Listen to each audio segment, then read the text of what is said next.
Praise the lord. Good morning. ఎలా ఉన్నారంతా? ప్రతి ఒక్కరు బాగున్నారని ఆశిస్తున్నాను. ఈరోజు ఉదయం ఒక గొప్ప విషయాన్ని మీకు తెలియచేయాలని నేను ఆశపడుతున్నాను.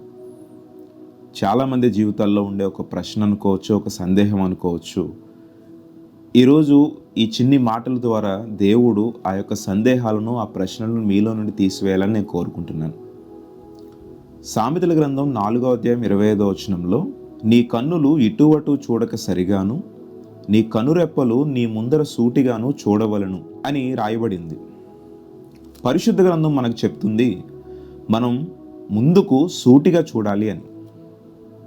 మనం ఆత్మీయ జీవితంలో ఉన్నప్పుడు మనం ఎవరి వైపు చూడాలి? మనం ఆత్మీయ జీవితంలో, మనం భక్తిలో సక్రమంగా ఉన్నప్పుడు మనము దేవుని వైపే చూస్తూ ఉంటాం. దేవుని వైపు కాకుండా నువ్వు ఎటువైపుకు చూసినా, అంటే నీవు దేవుని వైపు కాకుండా లోకం వైపు ఎటు చూసినా కూడా నీవు పాపంలో పడిపోయే అవకాశం ఉంది. ఈరోజు సాతాను గర్జించు సింహము వలె ఎవరిని మృంగుదునా అని ఈ లోకంలో తిరుగుతూ ఉంది. నీవు కొంచెం ఛాన్స్ ఇచ్చినా కూడా నిన్ను పాపంలో పడవేస్తుంది. ఈరోజు నీవు దేవుని వైపు చూసేవాడిగా ఉంటే, నీవు దేవుని వైపు చూస్తూ నీ జీవితాన్ని కొనసాగించేవాడిగా ఉంటే, నీకన్నా ధన్యులు ఇంకెవరూ ఉండరు.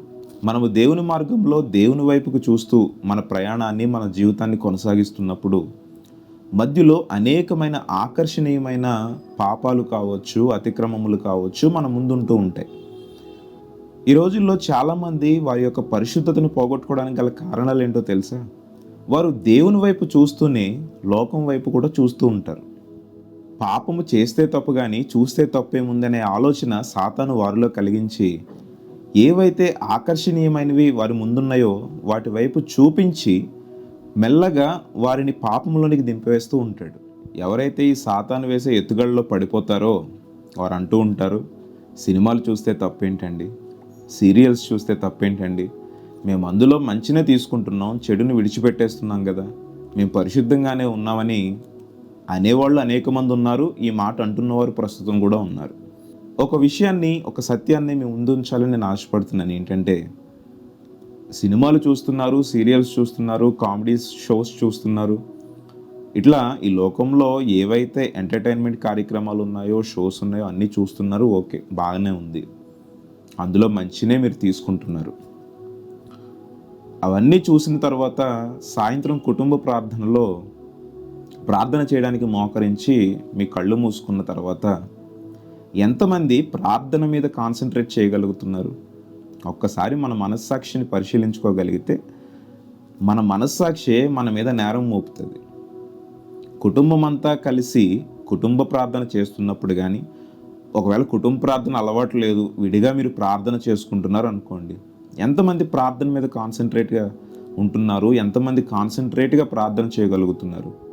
మీరు ఉదయం నుండి ఏవైతే చూసారో, ఉదయం నుండి ఏమైతే విన్నారో, ఉదయం నుండి ఏవైతే ఆలోచించారో, మీరు ప్రార్థన స్టార్ట్ చేయగానే మీ కళ్ళ ముందు అవి కట్టినట్లుగా కనబడుతూ ఉంటాయి.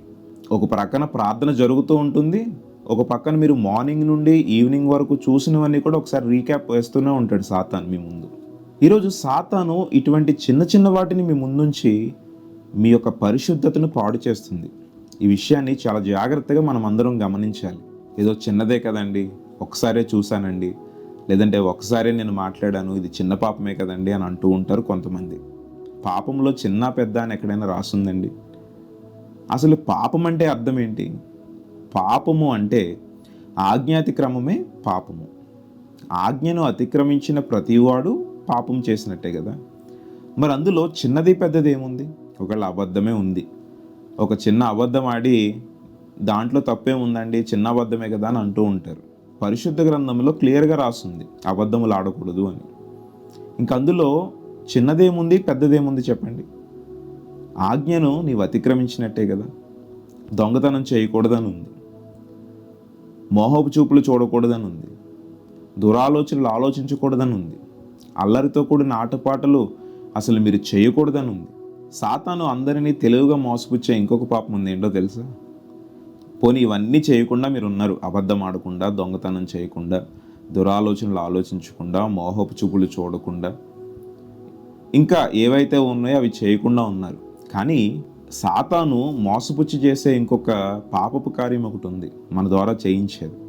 అదేంటి అని అంటే, ఒకరి గురించి ఇంకొకరి గురించి ఇంకొకరికి మాటలు మోస్తూ ఉంటారు చూసారా, అది కూడా పాపమే. అది మనకు తెలియకుండానే చేసేస్తూ ఉంటాం. సాతాను మనల్ని మోసపుచ్చి దేవుని మార్గంలో ఉన్న మనులను సాతాను మార్గంలోనికి వాడు తప్పించేస్తూ ఉంటాడు. నిత్యరాజ్యానికి నీవు పోకుండా నరకంలో చిత్రహింసలు నీవు అనుభవించడానికి వాడు అలా అనుభవిస్తున్నప్పుడు చూసి ఆనందించడానికి నిన్ను తన మార్గంలోనికి లాగేసుకుంటూ ఉంటాడు. దీనివల్ల నష్టం ఎవరికి చెప్పండి? మనకే కదా. వాడు మోసపుచ్చి మనలను తప్పుదారి పట్టిస్తుంటే గ్రహించలేని స్థితిలో మనం ఉన్నామంటే అంతకన్నా దౌర్భాగ్యమైన స్థితి ఇంకోటి ఉండదు.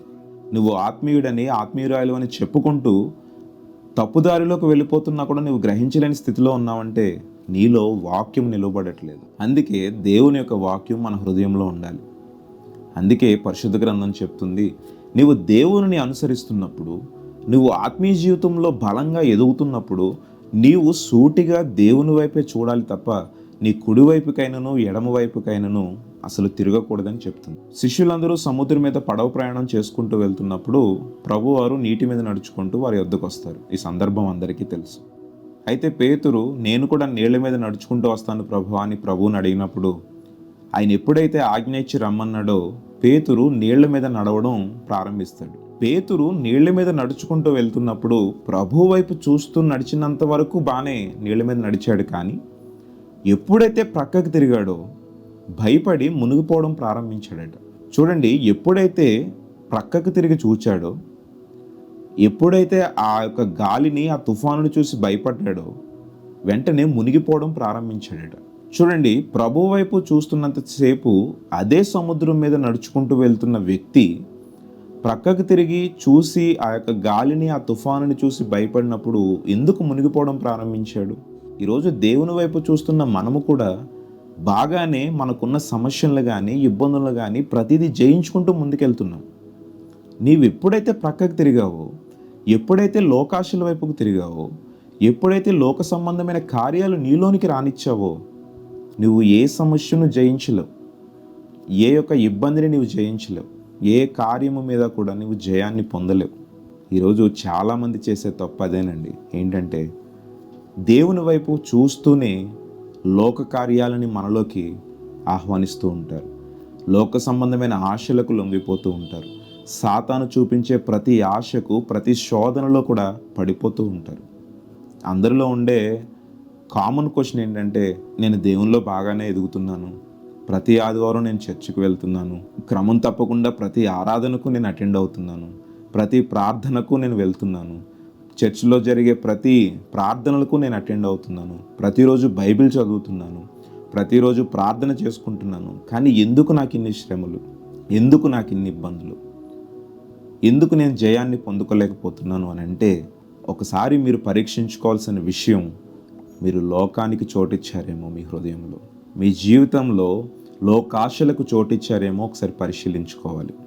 ఎప్పుడైతే మీరు పరిశీలించుకుంటారో, ఎప్పుడైతే వాటిని మీ హృదయంలో నుండి తీసివేస్తారో ఖచ్చితంగా జయ జీవితాన్ని దేవుడు మీకు అనుగ్రహిస్తాడు. ఈరోజు మన హృదయాలను మనం పరీక్షించుకోవాలి, పరిశీలించుకోవాలి. ఏ చిన్నదైనా కూడా పాపమే తప్ప అది చిన్న పాపము పెద్ద పాపమని ఎక్కడా లేదు, ఉండదు కూడా.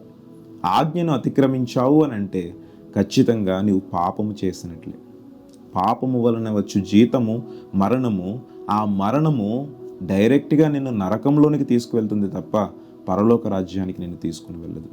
ఒకవేళ నీవు పరలోక రాజ్యంలో ఉండాలి అని అంటే, నిత్య రాజ్యాన్ని నీవు స్వతంత్రించుకోవాలి అని అంటే, లోకాశలను, లోక సంబంధమైన కార్యములను ఎప్పుడైతే నువ్వు విడిచిపెట్టి యేసు రక్తం ద్వారా నీవు ఎప్పుడైతే నువ్వు పరిశుద్ధపరచుకుంటావో, ఆయనే నిజదేవుడని ఆయన నీవు ఎప్పుడైతే అంగీకరిస్తావో ఖచ్చితంగా దేవుడు నిన్ను పరలోక రాజ్యానికి చేరుస్తాడు. ఈరోజు క్రైస్తవులుగా మనకు ఉండే ఒకే ఒక్క నిరీక్షణ, పరలోక రాజ్యంలో అందరము చేరాలని.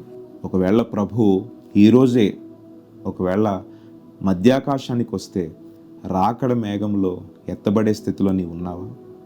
ఒకసారి పరిశీలించుకుందామా? ఒకవేళ ఎత్తబడే స్థితిలో నేను లేనని నీ హృదయం చెప్తుంటే, నీవు దేవుని సన్నిధిలో ఇప్పుడే మోకాళ్ళేసి, ప్రభువా నేను చేసిన ప్రతి తప్పును క్షమించి నీ రక్తంతో నన్ను కడుగు అని నీవు దేవుని సన్నిధిలో ఆయన పాదాల ముందు చేరు. ఖచ్చితంగా దేవుడు నిన్ను పరిశుద్ధపరిచి పరలోక రాజ్యంలో, నిత్య రాజ్యంలో నిన్ను వారసునిగా ఆయన నియమిస్తాడు. అట్టి కృప దేవుడు మనకి దయచేయనుగాక. ఆమేన్. ప్రతిరోజు అందించబడుతున్న ఈ గొప్ప వాగ్దాన సందేశాలను మీ తెలిసిన వారికి, మీ స్నేహితులకు, మీ బంధువులకు షేర్ చేయండి. ఇలా వీడియోస్ను షేర్ చేయడం ద్వారా సువార్త వ్యాప్తిలో జరిగే ప్రతి పనిలో మీరు కూడా పాలిభాగస్తులైన వారు అవుతారు. ఈరోజు డిస్క్రిప్షన్లో వాట్సాప్ ఛానల్ లింక్ నేను అక్కడ పెడుతున్నాను. ప్రతి ఒక్కరూ వాట్సాప్ ఛానల్లో జాయిన్ అవ్వడం ద్వారా ప్రతిరోజు ఏవైతే వీడియోస్ ఉంటున్నాయో, లేదంటే దేవుని యొక్క వాక్యములు ఉంటున్నాయో, లేదంటే ఆ రోజులో ఏదైనా పరిశుద్ధాత్మ దేవుడు మాట్లాడించినప్పుడు ఆ యొక్క మాటలను నేను అందులో ఉంచాలని ఆశపడుతున్నాను. కాబట్టి డిస్క్రిప్షన్లో లింక్ ఉంటుంది. ప్రతి ఒక్కరూ ఛానల్లో జాయిన్ అవ్వాలని నేను కోరుకుంటున్నాను. Praise the lord.